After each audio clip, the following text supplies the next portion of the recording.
ইবনে জাবাল রাদিয়াল্লাহু তাআলা আনহু আল্লাহর নবী সাল্লাল্লাহু আলাইহি ওয়াসাল্লামের সাথে হাঁটতেছেন আর বলতেছেন, আখবিরনি বিআমালিন ইউদখিলুল জান্নাতা ওয়া ইউবাঈদুনি মিনান নার।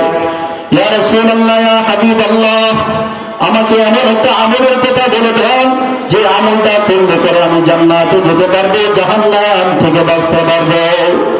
এই কথা শোনার পর আল্লাহ রাসূল সাল্লাল্লাহু আলাইহি ওয়াসাল্লাম বললেন, লাকাদ সাআলতানি আন আযীমিন ওয়া ইন্নাহু লায়াসিরুন আলা মান ইয়াসসারাল্লাহু আলাইহি।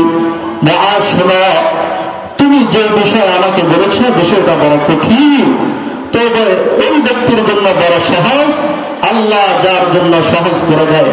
শোনো মুআজ, তুমি যদি জান্নাতে যাইতে চাও, তুমি যদি জাহান্নাম থেকে বাঁচতে চাও, তা'বুদাল্লাহ ওয়া লা তুশরিক বিহি শাইআ ওয়া তুকিমুস সালাতা ওয়া তু'তিজ যাকাতা ওয়া তাসুমা রমাযান ওয়া তাহুজ্জাল বাইত।